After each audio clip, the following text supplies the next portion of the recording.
ಆತ್ಮೀಯ ವಿದ್ಯಾರ್ಥಿಗಳೇ, ಆಧುನಿಕ ಯುರೋಪಿನ ಇತಿಹಾಸದಲ್ಲಿ ನಾವು ಇಂದು ಎರಡನೇ ಘಟಕದ ಕುರಿತು ಚರ್ಚೆಯನ್ನು ಮಾಡೋಣ. ಪಠ್ಯಕ್ರಮದ ಕುರಿತಾಗಿ ಈ ಹಿಂದೆ ಒಂದನೇ ಘಟಕದ ಅಧ್ಯಾಯಗಳ ಬಗ್ಗೆ ಚರ್ಚೆಯನ್ನು ಮಾಡಲಾಗಿತ್ತು. ನಾವು 5ನೇ ಸೆಮಿಸ್ಟರ್ನಲ್ಲಿ ಅಧ್ಯಯನ ಮಾಡುವಂತಹ ಈ ಎರಡನೇ ಘಟಕದಲ್ಲಿ ಅಧ್ಯಯನ ಮಾಡುವಂಥ ಅಧ್ಯಾಯಗಳೇನಿದ್ದಾವೆ ಇವುಗಳ ಕುರಿತು ಚರ್ಚೆಯನ್ನು ಮಾಡುವಂಥದ್ದು. ಎರಡನೇ ಘಟಕದ ಮೊದಲನೇ ಅಧ್ಯಾಯ 1830 ಹಾಗೂ 1848ರ ಫ್ರಾನ್ಸ್ನ ಕ್ರಾಂತಿ ಹಾಗೂ ಯುರೋಪಿನ ಮೇಲೆ ಅದರ ಪ್ರಭಾವ ಎಂಬುದಾಗಿ. ಫ್ರಾನ್ಸಿನಲ್ಲಿ 1789ರಲ್ಲಿ ನಡೆದಂತಹ ಮಹಾಕ್ರಾಂತಿ, ಆ ಕ್ರಾಂತಿಯ ನಂತರವೂ ಸಹ ಫ್ರಾನ್ಸಿನಲ್ಲಿ ಮತ್ತೆ 2 ಕ್ರಾಂತಿಗಳು ನಡೆದಿರುವುದನ್ನು ಕಾಣ್ತೇವೆ. ಒಂದು 1830ರ ಕ್ರಾಂತಿ, ಮತ್ತೊಂದು 1848ರಲ್ಲಿ ನಡೆದಂತಹ ಕ್ರಾಂತಿ. ಹಾಗಾದರೆ ಈ 2 ಕ್ರಾಂತಿಗಳು, ಹಿಂದೆ 1789ರಲ್ಲಿ ನಡೆದಂತಹ ಮಹಾಕ್ರಾಂತಿಯ ನಂತರವೂ ಸಹ ಮತ್ತೆ ಕ್ರಾಂತಿ ಏಕೆ ಫ್ರಾನ್ಸಿನಲ್ಲಿ ನಡೆಯಿತು ಎಂಬುವುದು. ನಾನು ಮೊದಲ ಘಟಕದ ಬಗ್ಗೆ ಚರ್ಚೆ ಮಾಡುವಾಗ ಒಂದು ವಿಷಯವನ್ನು ಹೇಳಿದ್ದೆ. ಯುರೋಪಿನ ಇತಿಹಾಸವೇನಿದೆ, ಇದು ಒಂದು ರಾಷ್ಟ್ರ, ಒಂದು ಘಟನೆ ಮತ್ತು ಒಬ್ಬ ವ್ಯಕ್ತಿಯಲ್ಲಿ ವಿಲೀನಗೊಂಡಿದೆ ಎಂಬುದಾಗಿ. ಹಾಗಾಗಿ ಇಲ್ಲಿ ಫ್ರಾನ್ಸಿನ ಪ್ರಮುಖವಾದಂತಹ ಘಟನೆಗಳು, ಆ ಘಟನೆಗಳ ಪ್ರಭಾವ ಯಾವ ರೀತಿಯಲ್ಲಿ ಯುರೋಪಿನ ಮೇಲೆ, ಯುರೋಪಿನ ರಾಷ್ಟ್ರಗಳ ಮೇಲೆ ಆಯಿತು ಎಂಬುದನ್ನು ನೋಡಬೇಕಾದರೆ ಈ ಅಧ್ಯಾಯಗಳನ್ನು ನಾವು ಇಲ್ಲಿ ಅಧ್ಯಯನವನ್ನು ಮಾಡುವಂಥದ್ದು. ನೆಪೋಲಿಯನ್ ಬೋನಾಪಾರ್ಟನ ಪತನದ ನಂತರ ವಿಯೆನ್ನಾ ಸಮ್ಮೇಳನವೇನು ನಡೆಯಿತು, ಈ ವಿಯೆನ್ನಾ ಸಮ್ಮೇಳನ ಪುನಃ ರಾಜಪ್ರಭುತ್ವವನ್ನು ಫ್ರಾನ್ಸಿನಲ್ಲಿ ಸ್ಥಾಪಿಸಿರುವಂಥದ್ದು. ಅದರಿಂದಾಗಿ 1815ರಲ್ಲಿ ಆಳ್ವಿಕೆಗೆ ಬಂದವನು 18ನೇ ಲೂಯಿ ಮತ್ತು ಆತನ ನಂತರ ಆತನ ಸಹೋದರನಾದಂಥ 10ನೇ ಚಾರ್ಲ್ಸನ ಆಡಳಿತಾವಧಿ. ಈ ಆಡಳಿತಾವಧಿಯಲ್ಲಿ ಫ್ರಾನ್ಸ್ ಮತ್ತೆ ಹಿಂದೇನು ಪರಿಸ್ಥಿತಿಯಲ್ಲಿತ್ತೋ ಆ ಪರಿಸ್ಥಿತಿಗೆ ಮರಳಿ ಹೋಗಿರುವಂತಹದ್ದು. ಇದರ ಅರ್ಥ 1789ರ ಕಾಲದಲ್ಲಿ ಫ್ರಾನ್ಸ್ ಯಾವ ಸ್ಥಿತಿಯಲ್ಲಿತ್ತು, ಆ ಸ್ಥಿತಿಯ ವಿರುದ್ಧವಾಗಿ ಜನರು ಬಂಡೆದ್ದು ಕ್ರಾಂತಿಯನ್ನು ಮಾಡಿದರು. ಅಂತಹ ಪರಿಸ್ಥಿತಿಗೆ ಫ್ರಾನ್ಸ್ ಮರುಕಳಿಸಿರುವಂತಹದ್ದು. ಹಾಗಾಗಿಯೇ 1830ರಲ್ಲಿ ಈ ಕ್ರಾಂತಿ ನಡೆಯುತ್ತಿರುವುದನ್ನು ನಾವು ಕಾಣುತ್ತೇವೆ. ಈ ಕ್ರಾಂತಿಯನ್ನು ಜುಲೈ ಕ್ರಾಂತಿ ಅಂತೇಳಿ ಕರೀತಾರೆ. ಇದರಲ್ಲಿ 18ನೇ ಲೂಯಿ ಅಳವಡಿಸಿರುವಂತಹ ಕ್ರಮಗಳಾಗಲಿ, ನಂತರ 10ನೇ ಚಾರ್ಲ್ಸನ ಆತನ ಆಳ್ವಿಕೆ ಅವಧಿಯಲ್ಲಿ ಆತ ನಿರ್ಬಂಧಗಳನ್ನು ಹೇರಿರುವುದಾಗಲಿ, ಇವೆಲ್ಲವೂ ಈ 1830ರ ಕ್ರಾಂತಿಗೆ ಕಾರಣವಾಗ್ತದೆ. 1830ರ ಕ್ರಾಂತಿಯ ಕಾರಣಗಳನ್ನು ನಾವು ಅಧ್ಯಯನ ಮಾಡುವಂಥದ್ದು, ಘಟನೆ ಯಾವ ರೀತಿಯಲ್ಲಿ ನಡೆಯಿತು ಎಂಬುದನ್ನು ಅಧ್ಯಯನ ಮಾಡ್ತೇವೆ. ಜೊತೆಗೆ ಈ 1830ರ ಕ್ರಾಂತಿಯ ಪ್ರಭಾವ ಯುರೋಪಿನ ರಾಷ್ಟ್ರಗಳ ಮೇಲೆ ಹೇಗಾಯಿತು ಎಂಬುದನ್ನು ಇಲ್ಲಿ ವಿವರವಾಗಿ ಅಧ್ಯಯನ ಮಾಡುವಂಥದ್ದು. ಅದೇ ರೀತಿಯಲ್ಲಿ 1830ರ ಕ್ರಾಂತಿಯ ನಂತರ ಫ್ರಾನ್ಸಿನಲ್ಲಿ ನಾವು ಎರಡನೆಯ ಗಣರಾಜ್ಯದ ಏಳಿಗೆಯನ್ನು ಕಾಣ್ತೇವೆ. 1848ರಲ್ಲಿ ದ್ವಿತೀಯ ಗಣರಾಜ್ಯ ಫ್ರಾನ್ಸಿನಲ್ಲಿ ಏಳಿಗೆಗೆ ಬಂದಿರುವಂತಹದ್ದು. ಈ ದ್ವಿತೀಯ ಗಣರಾಜ್ಯದ ಏಳಿಗೆ ಏನಿದೆ, ಇದು ಸಹ ಕ್ರಾಂತಿಯ ನಂತರವೇ ಆಗಿರುವಂತಹದ್ದು. 1848ರ ಕ್ರಾಂತಿಯನ್ನು ನಾವು ನೋಡಿದಾಗ ಅಲ್ಲಿ ಲೂಯಿ ಫಿಲಿಪ್ಪನ ಆಳ್ವಿಕೆ, ಲೂಯಿ ಫಿಲಿಪ್ಪನ ಆಂತರಿಕ ನೀತಿ, ಲೂಯಿ ಫಿಲಿಪ್ಪನ ವಿದೇಶಾಂಗ ನೀತಿ, ನೀರಸವಾಗಿರುವಂತಹ ವಿದೇಶಾಂಗ ನೀತಿ, ಜನರ ಬಯಕೆ ಹೆಚ್ಚಿಗೆ ಇತ್ತು. ಆದರೆ ಆ ಬಯಕೆಗೆ ತಕ್ಕ ಹಾಗೆ ಅರಸರ ಆಳ್ವಿಕೆಯಿರಲಿಲ್ಲ. ಹಾಗಾಗಿ ಜನರು ಅರಸೊತ್ತಿಗೆ ವಿರುದ್ಧ ಬಂಡೆದ್ದಿರುವಂತಹದ್ದು. ಪುನಃ 1848ರಲ್ಲಿ ನಾವು ಕ್ರಾಂತಿಯನ್ನು ಕಾಣುತ್ತೇವೆ. ಆ ಕ್ರಾಂತಿಗೆ ಕಾರಣಗಳೇನು, ಆ ಕ್ರಾಂತಿಯ ಪರಿಣಾಮಗಳೇನು, ಮತ್ತು ಈ 1848ರ ಕ್ರಾಂತಿ ಯುರೋಪಿನ ವಿವಿಧ ರಾಷ್ಟ್ರಗಳ ಮೇಲೆ ಯಾವ ರೀತಿಯಲ್ಲಿ ಪರಿಣಾಮವನ್ನು ಬೀರಿತು ಎಂಬುದು. ಪರಿಣಾಮ ಅಂದಾಗ 1848ರ ಕ್ರಾಂತಿಯ ನಂತರವೇ ಮೆಟ್ಟರ್ನಿಕ್ ತನ್ನ ಆಳ್ವಿಕೆಯನ್ನು ಕಳೆದುಕೊಳ್ಳಬೇಕಾಗಿತ್ತು. ಮೆಟ್ಟರ್ನಿಕ್ ಬಹಳ ಪ್ರಭಾವಶಾಲಿಯಾದಂಥ ವ್ಯಕ್ತಿ. 1815ರಿಂದ 1848ರವರೆಗಿನ ಕಾಲಾವಧಿ ಏನಿದೆ ಅದನ್ನು ನಾವು ಯುರೋಪಿನ ಇತಿಹಾಸದಲ್ಲಿ ಮೆಟರ್ನಿಕ್ ಯುಗ ಅಂತ ಹೇಳಿ ಕರೀತೇವೆ. ಈ ಮೆಟರ್ನಿಕ್ ಯುಗ ಅಂತ್ಯಗೊಂಡಿರುವುದು 1848ರ ಕ್ರಾಂತಿಯ ಪರಿಣಾಮವಾಗಿ. ಹಾಗಾಗಿ ಆಗಲೇ ಹೇಳಿರುವಂತಹದ್ದು, if France sneezes whole Europe feels the cold ಅಂತ. ಅಂದರೆ ಫ್ರಾನ್ಸಿಗೆ ಸೀನು ಬಂದರೆ ಇಡೀ ಯುರೋಪಿಗೆ ನೆಗಡಿಯ ಆಭಾಸ ಆಗುತ್ತದೆ ಎಂಬುವ ಹೇಳಿಕೆ ಹೇಳಿರುವುದನ್ನು ನಾವು ಕಾಣ್ತೇವೆ. ಹಾಗೆಯೇ 1848ರಲ್ಲಿ ಈ ರೋಮ್ ಅನ್ನು ಮ್ಯಾಜಿನಿ ವಶಪಡಿಸಿಕೊಂಡು ರೋಮ್ ಗಣರಾಜ್ಯವನ್ನು ಸ್ಥಾಪಿಸಿರುವಂತಹ ಫ್ರಾನ್ಸಿನಲ್ಲಾದಂತಹ ಕ್ರಾಂತಿಯ ಪರಿಣಾಮವಾಗಿ ಇಟಲಿಯ ಮೇಲೆ ಅದರ ಪ್ರಭಾವವನ್ನು ಕಾಣುತ್ತೇವೆ. ಜೋಸೆಫ್ ಮ್ಯಾಜಿನಿ ಪೋಪನ್ನು ಅಧಿಕಾರದಿಂದ ಕಿತ್ತೊಗೆದು ಪೋಪನ ಅಧೀನದಲ್ಲಿದ್ದಂತಹ ರೋಮನ್ನು ವಶಪಡಿಸಿಕೊಂಡು ರೋಮ್ ಗಣರಾಜ್ಯವನ್ನು ಸ್ಥಾಪಿಸಿರುವುದನ್ನು ಕಾಣ್ತೇವೆ. ಈ ರೀತಿಯಲ್ಲಿ 1848ರ ಫ್ರಾನ್ಸ್ ಕ್ರಾಂತಿ ಯುರೋಪಿನ ವಿವಿಧ ರಾಷ್ಟ್ರಗಳ ಮೇಲೆ ಪ್ರಭಾವವನ್ನು ಬೀರಿರುವುದನ್ನು ಕಾಣುತ್ತೇವೆ. ಇವೆಲ್ಲವನ್ನು ನಾವು ಈ ಮೊದಲ ಅಧ್ಯಾಯ 1830 ಮತ್ತು 1848ರ ಫ್ರಾನ್ಸ್ ಕ್ರಾಂತಿಯಲ್ಲಿ ಅಧ್ಯಯನ ಮಾಡುವಂಥದ್ದು. ಇದು ಮೊದಲ ಅಧ್ಯಾಯವಾದರೆ ಎರಡನೆಯ ಫ್ರೆಂಚ್ ಗಣರಾಜ್ಯ. ಎರಡನೆಯ ಫ್ರೆಂಚ್ ಗಣರಾಜ್ಯ 1848ರ ಕ್ರಾಂತಿಯ ನಂತರ ಫ್ರಾನ್ಸಿನಲ್ಲಿ ಅಸ್ತಿತ್ವಕ್ಕೆ ಬಂದಿರುವಂತಹ ಎರಡನೆಯ ಫ್ರೆಂಚ್ ಗಣರಾಜ್ಯ. ಎರಡನೆಯ ಫ್ರೆಂಚ್ ಗಣರಾಜ್ಯ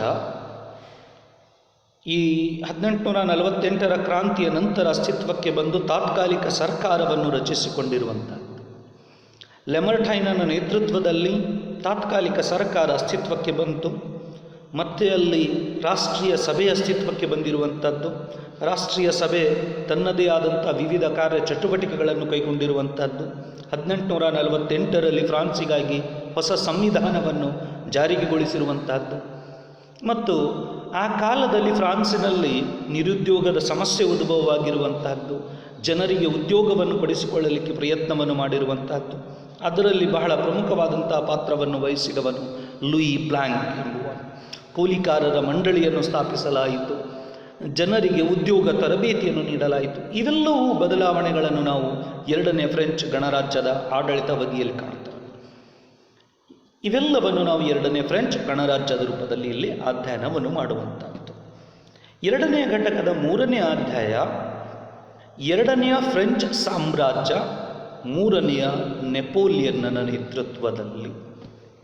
1852ರಿಂದ 1870ರವರೆಗೆ 3ನೆಯ ನೆಪೋಲಿಯನ್ ಫ್ರಾನ್ಸಿನ ಚಕ್ರವರ್ತಿಯಾಗಿ ಮೆರೆದಿರುವಂತಹದ್ದನ್ನು ನಾವು ಕಾಣ್ತೇವೆ.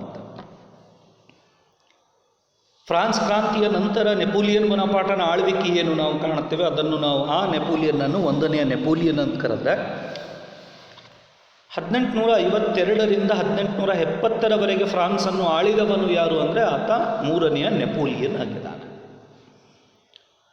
ಎರಡನೆಯ ಫ್ರೆಂಚ್ ಸಾಮ್ರಾಜ್ಯದ ಸ್ಥಾಪನೆ, ಮೊದಲನೇ ಫ್ರೆಂಚ್ ಸಾಮ್ರಾಜ್ಯದ ಸ್ಥಾಪನೆ ಯಾರ್ದು? 1ನೆಯ ನೆಪೋಲಿಯನ್ ಮಾಡಿರುವಂತಹ ಸಾಮ್ರಾಜ್ಯವೇನಿದೆ ಅದು ಫ್ರೆಂಚ್ ಸಾಮ್ರಾಜ್ಯ. ಅದು ಮೊದಲನೇ ಫ್ರೆಂಚ್ ಸಾಮ್ರಾಜ್ಯವಾದರೆ 3ನೇ ನೆಪೋಲಿಯನ್ನಿಂದ ಸ್ಥಾಪನೆಯಾಗಿರುವಂತಹ ಎರಡನೇ ಫ್ರೆಂಚ್ ಸಾಮ್ರಾಜ್ಯ. ಇಲ್ಲಿ ಫ್ರಾನ್ಸಿನಲ್ಲಿ ಕೆಲ ವರ್ಗಗಳ, ಕೆಲ ಪಕ್ಷಗಳ ಸೃಷ್ಟಿಯಾಗಿರುವುದನ್ನು ಕಾಣುತ್ತದೆ. ಅದರಲ್ಲಿ ಅಲ್ಟ್ರಾ ರಾಯಲಿಸ್ಟ್, ತೀವ್ರ ರಾಜ್ಯ ಪ್ರಭುತ್ವವಾದಿಗಳು ಅಂತೇಳಿ, ಇವರು ರಾಜಪ್ರಭುತ್ವವನ್ನು ಬೆಂಬಲಿಸುವವರಾದರೆ. ಎರಡನೇದ್ದು ಗಣರಾಜ್ಯವಾದಿಗಳು, ಗಣರಾಜ್ಯವನ್ನು ಬೆಂಬಲಿಸುವವರು.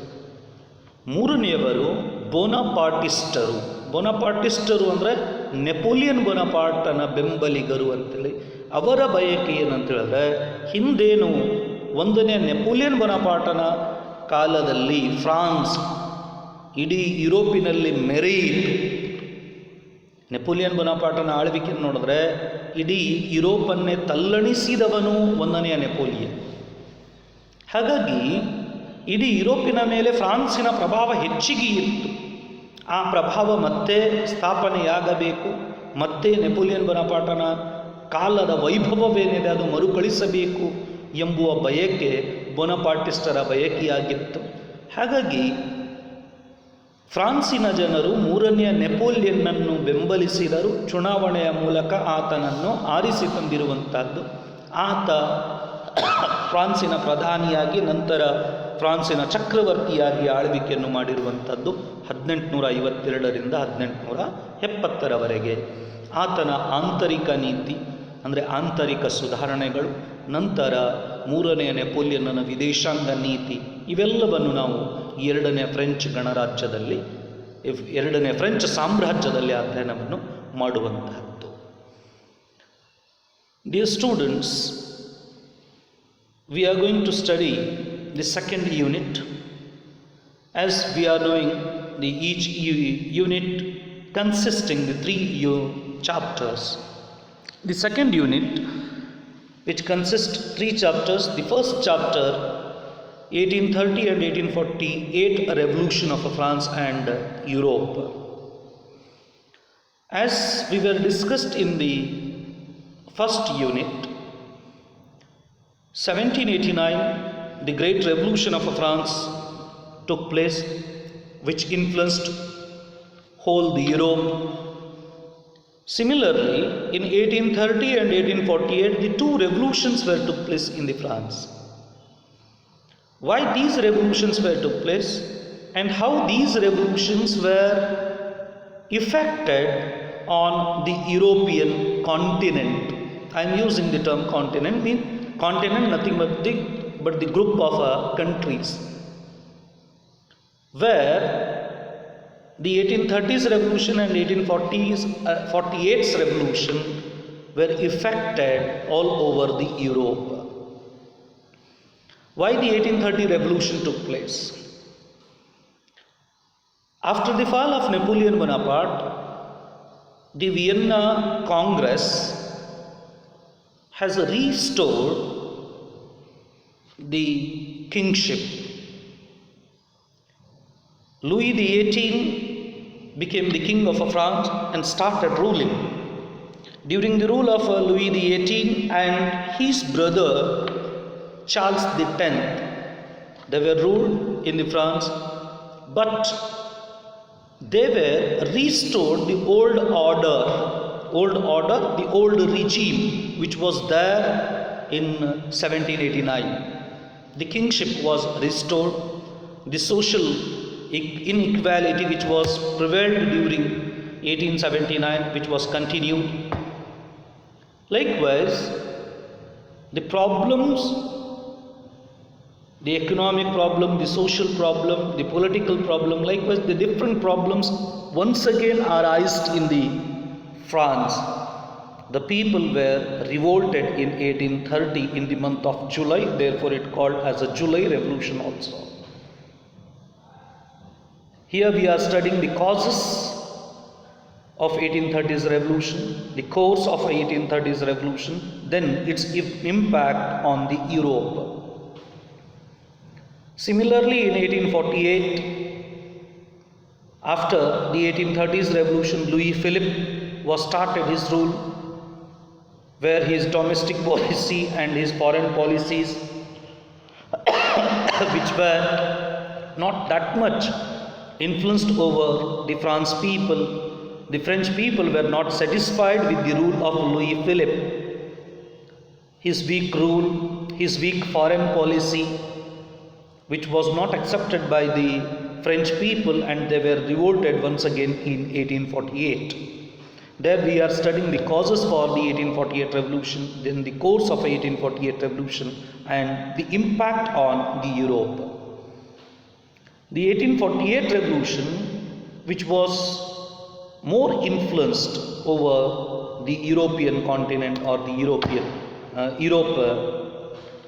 European countries, it was mostly affected on Austria. Metternich lost his position. He has to fled from the Austria. The Austrian people revolted. Metternich, who was so dominant that 1815 to 1848 period considered as the Metternich era. Such an influential person has lost his position as a effect of 1848 revolution. Therefore, they called, if France sneezes, whole Europe feels the cold. Then in 1848's effect on Italy, Joseph Mazzini, who was conquered the Rome and established the Roman Republic. Likewise, this the 1830s and 1848 revolution of France effected on the Europe and the European countries. The second chapter, the Second French Republic. As a result of 1848 revolution, the Second French Republic came into exist, which was remained in 1848 to 1852 under the leadership of Lamartine. The provisional government was established. The National Assembly came into existence. It has did many good works. It brought the new constitution for France in 1848. During this period, there was an unemployment problem. Under the leadership of Louis Blanc, the National Workshop was established. The unemployed people were trained. They were given the trainings. And during this period, a lot of efforts were made to restore the glory of France. The third chapter, which we are going to study, the Second French Empire under Napoleon III, 1852 to 1870. The first French Empire, which was established in France by Napoleon Bonaparte, whom we call as Napoleon I. After that, in 1852, Napoleon III established the Second French Empire. The Second French Empire, how it was established? Napoleon III, who was contested in the election, he was elected, then he was declared himself as the Emperor of France. Peoples were accepted. Why this change took place in the France? The French people who loved Napoleon Bonaparte, they wanted the glory of a France which was spreaded during the rule of Napoleon I in the Europe, how he has dominated. He had control over the different countries. He has gained the victory over the different countries, occupied it, and he annexed the different territories of the Europe. It means that the France was very dominated over the Europe during the period of Napoleon I. That glory they wanted to restore. Therefore, in France, many parties were emerged. Like example, the ultra-royalists, the supporters of kingship, the Republicans, who were the supporter of a Republican form of government. Then the Bonapartists. The Bonapartists were the supporter of Napoleon Bonaparte. They wanted that the glory should be restored, and they were supported the Napoleon III, and with their support Napoleon III became the Emperor of France. Here we are studying his internal policies, what the measures and the reforms he has brought in the France, then his foreign policy, and lastly the fall of Napoleon III in 1870. These all the chapters, these three chapters we will discuss in the second unit. Okay, I will continue in the next unit. Thank you.